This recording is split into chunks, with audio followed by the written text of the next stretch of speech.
The feed, it's Mike and Marty. We're here on August 10th, 2022. Cruising through August. We're cruising through August, is right. Hopefully the heat wave is broken. Today is a pretty nice day, but feels like it has. I think it's gonna gradually. yeah. But yeah, it feels definitely better than it did yesterday. A lot. Boy, it's been so hot and muggy, it's not Vermontish weather. Not Vermonty at all. No. But we're hoping for some 70s and 80s maybe, and then we'll move from And a there. little hint of fall. No fall. I like summer. I just don't like that much summer. I mean, we just need to relax on the summer. We don't need Georgia summer. No We pumpkin need spice Vermont for you? summer. No pumpkin. Although it's coming, it's true. It is coming. So anyway, today, Mike and Marty are here. We're going to interview the president of the Bellows Falls Rotary. Oh, I just forgot my shortly. badge. I knew I would forget my badge. Man. But I do have my Rotary scarf on. Okay, good. So, local events. Local events. Bellows Falls Opera House, the second week of the Bullet Train. It's rated R, and it's going to be playing through the 16th. And Mike actually has a review because Mike went and saw it. I have a review. It is an amazing movie. It's very fast-paced. It's not for children, obviously. It doesn't have sex, but it has a whole lot of violence. I mean, it's been described, it's not a kung fu movie, it's a gun fu movie. Oh, one of those, And, okay. So it's it's choreographed fight scenes and choreographed everything. But it's Brad Pitt, and I don't know if you've seen some of his movies like Burn After Reading or Snatch, but he's in that role. He's in the sort of the anti-hero, goofy sort of guy, and he plays that role really well, and it's funny. There's all sorts of comedy. There's all sorts of fast-paced action, fast-paced dialogue. I'd highly recommend it. It's probably an hour and 40-minute movie that seems like it's like 15 minutes long. Oh, that's good. It's it goes really by that fast. quickly. And it's just nonstop. I think I may go see it again, as a matter of fact. So it gets 5 stars from Mike? It does. It gets the 5 thumbs up and Or whatever it is. Yes. Who are the two that used to Siskel and Ebert. I was going to say, I don't know what their I think rating it was system thumbs up. was. I'm Was not it thumbs sure. up? I'm looking over at Colin, but Colin has no He's idea. too young. He wasn't even born when Siskel and Ebert were around. That goes back to Anyway. like public TV, wasn't it? Were they on Yeah, public TV? yeah. Oh, They gosh. did movie reviews. Dating ourselves. Yes. Anyway, the further. classic movie this week is Shawshank Redemption. That is also rated R. And the Shawshank Redemption is sponsored by a Nani Mouse. I just thought that was funny. Whoever put that on the screen and thought of it, the Opera House or whoever, I just think it's funny. And then we have I've been asked to talk a little bit about a community talent share that's happening this Sunday, August 14th, from 6 to 8 p.m. at the Westminster Institute. And that's on Route 5. And basically, you're invited to share your talents. Music, poetry, juggling, dance, jokes, magic tricks. Offer a talent or come to watch and support your neighbors. You're welcome to bring potluck to share, and maybe that's your talent. Mm-hmm. So it's a nice little community builder that I guess they've had. I don't think this is the first one. I think they've had a series of them, but this is the first one that someone asked us. I didn't know about it. And sometimes it's hard to, there's so many things that go on. So just if you have something that you want to promote, or you want to go to a potluck. I mean, that's Yeah. always fun. Community potluck. I So, know Marty likes potlucks. I love potlucks. I think I'm gonna be there juggling. That's my new thing. But yes, don't forget to mention Townsend's Pickle Day. Pickle Day. I know. I know. Come on. It's a festival of fermentation, right? Yes, something like that. They do a lot of play on the words fermentation. Yes, and I think that's Saturday, right? I'm pretty sure. I think so. I have to look, but there's a lot of food festivals and fairs coming up. Yes, I know this the is that Cornish time of Fair year. and the I think the one over the Cheshire Fair is just finishing. I think so. Tis that season. So Pickle Day on Saturday. The Smith House has been doing a lot of pickles this week. Are you going to enter into the pickle competition? Oh, I don't know. I didn't know there was competition. I believe there's a pickle competition, and I believe there's a prize, and somehow the name is a play on fermentation, but I'm not sure. Okay. Well, I'm not sure. Don't quote me on that. I'm not sure all pickling is fermentation, though. No, I think it isn't. It isn't. There's two different things. There's pickling and there's fermenting, and I think the Smith House has been working on pickling this week. Getting pickled? No, we ended up with the abundance of zucchini time of year. Oh, gosh. Where we actually used 7 zucchini this week on pickling projects. And you pickled them? You can pickle Yeah, zucchini? you can pickle zucchini. I didn't realize this, but I've come to realize that you can substitute zucchini for a cucumber, and it pickles really well. I did some refrigerator pickles that were just Who knew? amazing. Which, That's a great idea. Yeah, especially when you have that many zucchini. They were just coming out. We have digressed a bit from I topic. know. but- Sorry. Anyway. So our topic today is Well, wait, one more Oh. thing. Today is tax day. I don't know if you remember I that. paid taxes yesterday. I was Ah, a day good ahead for of you. myself. Good But for you're you. right. Taxes, But local taxes. taxes are due today. Elections were yesterday. Things went well with the elections, but we digress. We digress. So today's topic is, what is Rotary? So I have an image of what I think people think Rotary might be. So can we bring that image up of the gentleman sitting at a table? There we go. That is, I think, still, unfortunately, the prevalent thought when people think of Rotary. A group of men sitting around a table eating and, talking about things and doing things. Right. But I would like to change that image because Rotary has changed a lot. But really, that's because it used to be breakfast meetings or Uh-huh. dinner meetings Or lunch meetings. or lunch meetings of a bunch of guys Right. sitting around. So that's not an inaccurate description. No, it's not. So what I did is I asked each member of our club, I gave them an index card, and I asked them to, with one word, put one word on the card that in their mind best described Rotary. The only word I wouldn't allow them to use was service, because I knew that I would get 10 cards with service written on it. And I wanted a little, some different things. And then from those cards, I went back through and found pictures on our Facebook page that demonstrated each of those things. So are we able to play the PowerPoint? Oh, there it goes. Ooh. You might, there we go.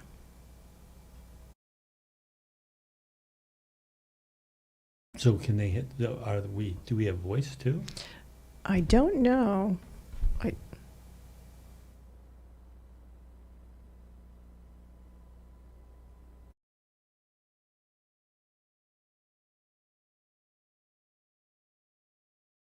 I'm guessing they have to manually advance it. There we go.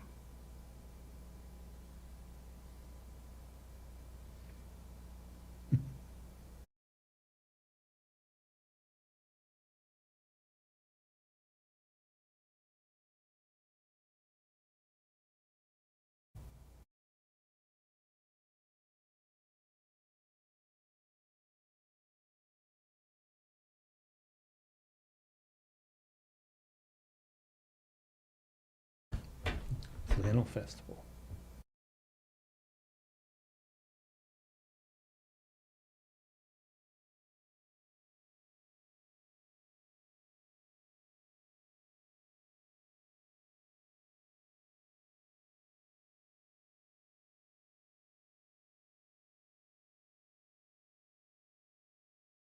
Great, thanks, guys. So that's just a taste of Yeah, kind of that- what Rotary is now, and what what the Rotary Club does locally. Yeah, because all those pictures were like in the last year or so. It looked like I saw a flannel festival and working downtown and doing some things like that. That's great. Yep, there was so we finished a project at our place. We replaced some flooring for them. I think that's another misconception sometimes of Rotary, is that Rotary is just a place, like a funnel of money. Like Rotary raises money and then just funnels and distributes it. And that can happen. There are some clubs like that where they just want to raise money and then they just want to support other projects, right. other things. And then some clubs just want to do service. They just want to do projects and not just funnel money. And we kind of fall in the middle. We definitely have sometimes where we just donate money to an entity like Our Place or Parks Place, or a reading program that a local woman is doing called Free to Read. We are helping her with funding on that. She does book bags for fourth grade students each student I think it's in May, she brings them out. Each student in the 4th grade class gets a book bag with 5 age-appropriate books that they get to keep. Yeah. And so we sponsor that. There's the picture. Ooh, you guys are on top of it. Colin is there. So there's those types of things, and then there's some sweat equity things that we do, the service things, like you saw Kathleen and Rick in a line doing gardening work, and you saw them helping with, I think Rick was in the picture, helping with putting up the garland at Christmas time. Mm-hmm. So there's a whole host of things that people can do, and I guess I would dare say, Plus, you guys are like the plug-in 5K run people. we are. I mean, Thanks to if Matt. there's gonna be Thanks a to run, Matt. Then the Rotary's going to be there. They're Because gonna be Matt has a probably great timing running it. system. Yeah. So if you want to do a run, We do have it down to a science. If you need help with timing on a 5K, Matt has got a really good system and set up. So. And the people show up. I mean, that's up. one of those things. It's like when you want to do a run, most people want to run. They don't want to. They don't want to work it. Yeah, work it or direct traffic. Yeah, they want or to whatever. run it, not run it. So I guess when asked, because it's hard to, I think how many years were you in Rotary? Oh, I don't know, 8 maybe, something like that. I knew you had more 8 or years 10. in than I did, and I think again locally, I think people think Rotary's the spaghetti dinner, Rotary's, the penny sale, which were our kind of our hallmark things, and then COVID hit, and we had to shift. Yeah. And so we've definitely become a more project-oriented group. And I think that the most important thing for people to know is Rotary can be what you want it to be. Mm-hmm. It started out, I'll give a little Rotary history. The first meeting was February 23rd, 1905. It was a group of 4 men. It was Paul Harris, Sylvester Sheely, and I don't know if I'm pronouncing these names right, Hiram Shorey, and Gustavus Lohr. And Paul Harris is locally known because there is a Vermont connection. He did go to Vermont Academy, I believe, for a little while, and I think he also went to UVM. Yeah, and then the Little Red Schoolhouse in Wallingford. And so those gentlemen got together, and the idea of them getting together was it was professionals with a diverse background that could exchange ideas, form friendship, and give back to their communities. Yeah. And I think that pretty much sums up through the years what Rotary's done. But originally, I think it was more of a networking of businessmen idea. Yeah. And so it was. And actually in the history, because one of the things that we've been doing lately in the Rotary meetings is we've been playing Rotary Trivia. And it's definitely increased my knowledge of Rotary history. And it's a great way to kind of make learning fun, make learning somewhat dry facts sometimes fun.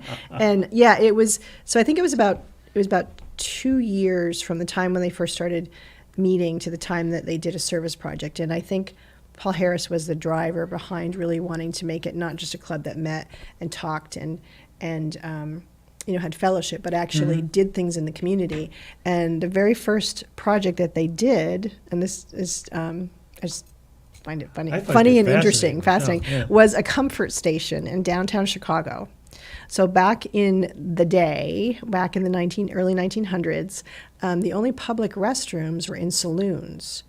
So if women couldn't go into saloons unaccompanied. So if a need arose, you couldn't find a public bathroom. So what did you do downtown? You didn't. It really made you couldn't it difficult, unless you could find someone to accompany you into the saloon. And the times they haven't changed that all much, have they? But anyway, the first project was a comfort station. They call it a comfort station. And happily, fast forwarding, and in the ripe old year of 1987, Rotary admitted women. But we won't talk about that. Okay. That kind of waiting so long for that. But they did change, and it seems, and I know that the Bells Falls Rotary Club has challenges, and a lot of it has to do with being in a small town. But hasn't COVID really changed the sort of the modus? How do you operate now? COVID has changed the kind of cool thing. So if you can find any kind of silver lining in COVID, is COVID in general helped Rotary Rotary was moving forward towards, you know, more diversity, more equity, more inclusion, more options for meetings. You know, they were moving that way for sure. But COVID made it happen much more quickly. It's like, okay, we can't wait 2 years to implement this. We have to figure out how to do Zoom meetings now. We have to figure out how to do fundraisers when you can't have a spaghetti dinner, when you can't have an in-person event. All the things we relied on, we couldn't do. Yet there was still people that wanted. I mean, there was no greater time of need than during COVID. Yeah. So Rotary shifted really quickly, and I think in some ways, again, you know, COVID was awful, but in some ways it forced them to shift, and I think it's made Rotary better. Yeah. I think that, you know, now most meetings are, not most, but a lot of meetings are hybrid. There's been a shift towards looking at, you know, how can we, a lot of people, the biggest problem of getting to Rotary is they can't necessarily take time off from work. Yeah. It used to be, back in the day, businesses kind of wanted you to be in Rotary, so they gave you that time to go, and it's harder, especially now. People are so short-staffed. So there's looking at different models of meeting, like having evening meetings after work, or having hybrid meetings, or having, some clubs really don't even meet much. They just do projects. That's their meeting. They go and they do service projects. So they have different things they do. And so there's a lot of options that have kind of always been there, but they got fast forwarded. Yeah, what I see as a really positive change is they have shifted back to more to what the mission was. The mission is service, and service above self is the model. But a lot of time, and I can remember back when my father-in-law was a Rotarian, it was really strict. You had to go to a meeting every week, and if you didn't go to a meeting, you had to pay a fine. And so he was always, it seemed, he was my first exposure to Rotary, and it always seemed like, why? I mean, it was so focused on the structures and the meetings, the traditions, and the traditions, that it was like you missed part of it. But it seems now the service and the projects and the helping the community has really come to the forefront, and more of, we do what we need to do to help the community.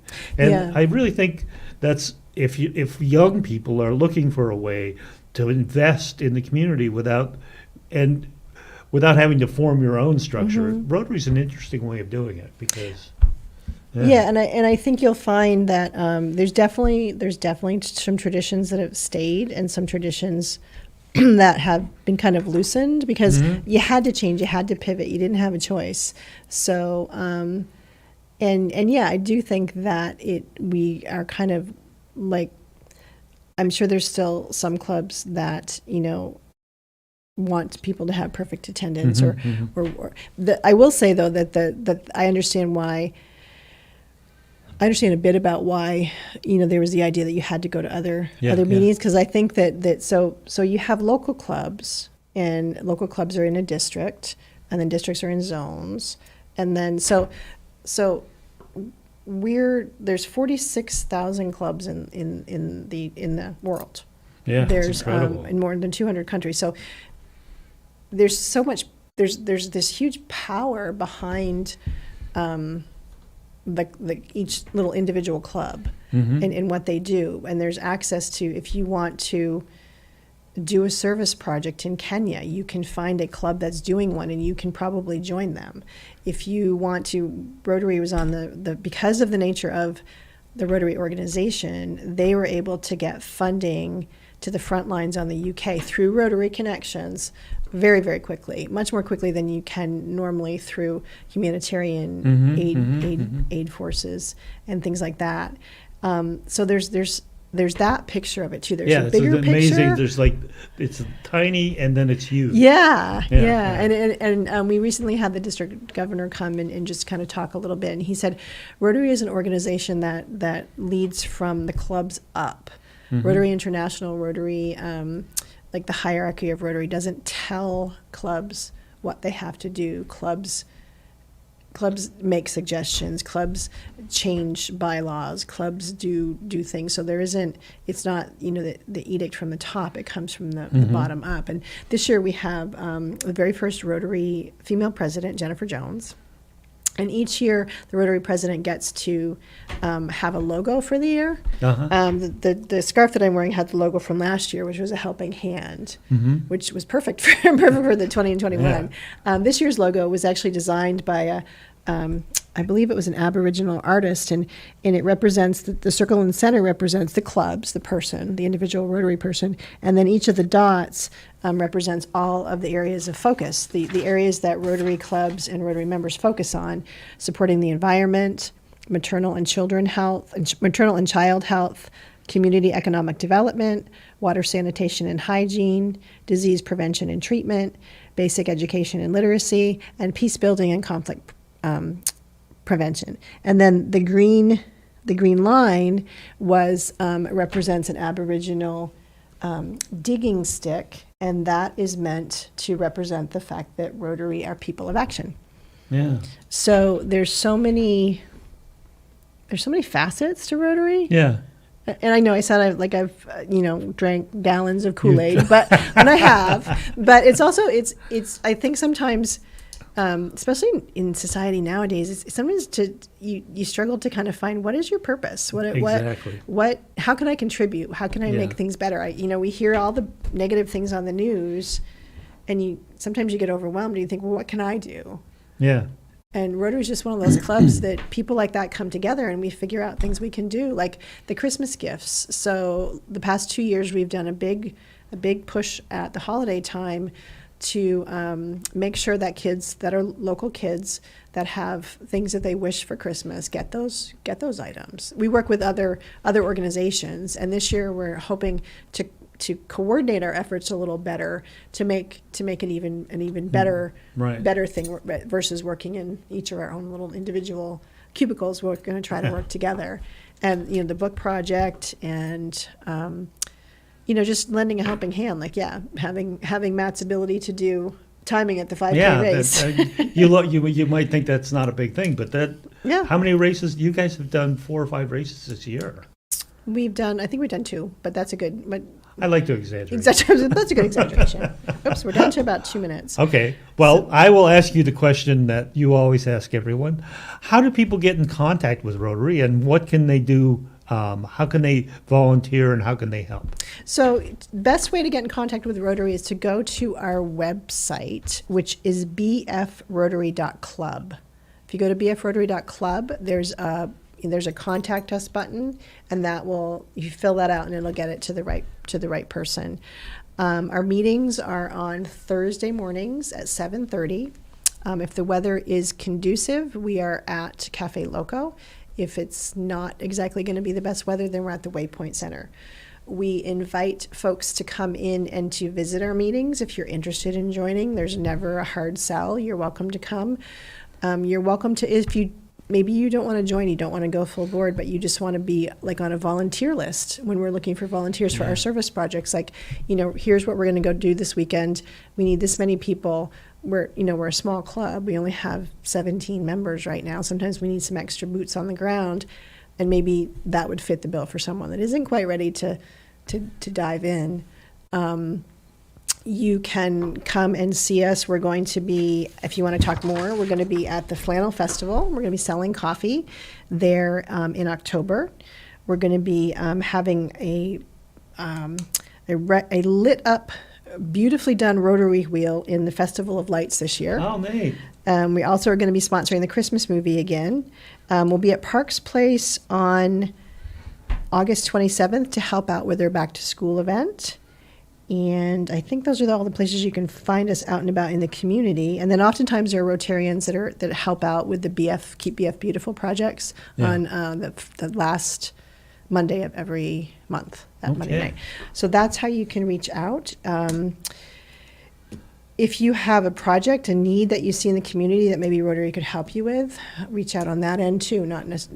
But take both ends of Yeah, both ends of the yeah. spectrum, either volunteering to help or if you see a need that maybe we could address, then that Oh, would be great. And your timer's going Time is up. And isn't this a significant year for Bellows Falls? Bellows Rotary? Falls is coming up on, I don't know if it's this year or next year, but it's coming up on its, it might be 2023, coming up on its 100th year anniversary. Wow, that's amazing. Yeah. Okay. Great. Thanks, Well, Rotary. we're out of time this week. We'll see you next week. It's going to be arts in Bellows Falls. Yes. All right. Bye. See you next week. Local news, politics, business, sports, arts, music. Mike and Mike.